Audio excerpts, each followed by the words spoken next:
6/3/2026 வெள்ளிக்கிழமை காலை 8:25 மணிக்கு சனி பகவான் பயிற்சி ஆகி சிம்ம ராசிக்கு என்ன மாதிரி ஒரு பலன்களை கொடுப்பார்.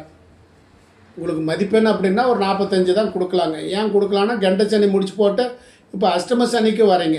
அஷ்டம சனி அகப்பட்டவனுக்கு அஷ்டமத்தில் சனி அப்படின்னு சொல்லுவோங்க. அந்த அஷ்டம சனி ஆகப்பட்டது உடல் ரீதியான குழப்பங்களை கொடுப்பார். உடல் தொந்தரவுகள் இருக்கும், மன குழப்பங்களை கொடுக்கும், முடிவெடுக்க முடியாமல் தடுமாற்றத்தை கொடுப்பாருங்க.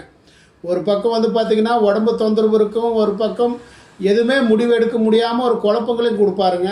ஸோ இதெல்லாம் உங்களுக்கு நடக்குமானா நடக்குங்க. கொஞ்சம் கவனமாக இருந்து செயல்பட்டுருந்தீங்கன்னா உங்களுக்கு பாதிப்பு இல்லாமல் இருக்கிற நிலைகள்ன்றது ஏற்படுத்தி கொடுக்கும். குடும்பத்தாரிடம் கொஞ்சம் விட்டு கொடுத்து போங்க. குடும்பத்தில் குழப்பங்களும், குடும்பத்தில் கணவன் மனைவிக்குள்ள சண்டை சச்சரவுகளும், ஏன்னா 8ஆம் இடம் அட்டமஸ்தானத்தில் வர்றதுனால இரவு பிரயாணங்கள் தவிர்த்துக்கிறது நல்லதுங்க. வண்டி வாகனங்களை பிரயாணம் பண்ணும்போது கவனமாக இருக்கணுங்க. அதுக்கு உண்டான டாக்குமெண்ட் தஸ்தாவேஜுகள் கரெக்டாக இருக்கான்னு பார்த்து எடுத்துக்கோணுங்க. ஸோ கொஞ்சம் கவனமாக இருக்கணும். விரயங்கள் கூடுதலாகுங்க, உடல் பாதிப்பு கொடுக்கும். குடும்பத்தில் சண்டை சச்சரவு வரக்கூடிய வாய்ப்புகள் அதிகமாக இருக்குதுங்க. கவனமாக இருக்கணுங்க, கவனம் தேவை. பிள்ளைகள் விஷயங்களை கவனமாக இருக்கணுங்க. பிள்ளைகளால் பாதிப்புகளும் பிள்ளைகளால் மன வருத்தங்களும் அடையக்கூடிய ஒரு வாய்ப்புகள் உங்களுக்கு வந்து ஏற்படுத்தி கொடுக்குங்க. சனி பகவான் சன்னதியில் எள்ளு தீபம் ஏற்றி வழிபாடு பண்ணுங்க. மனக்குழப்பம், மனக்குறைகள் இது அத்தனையுமே விலகிற ஒரு நிலைகளும் ஏற்படுத்தி கொடுங்க. சனி பகவானுக்கு சனி கவசம் படிங்க, அது உங்களுக்கு மனக்குழப்பங்களை நீக்கி கொடுப்பாருங்களாம்மா.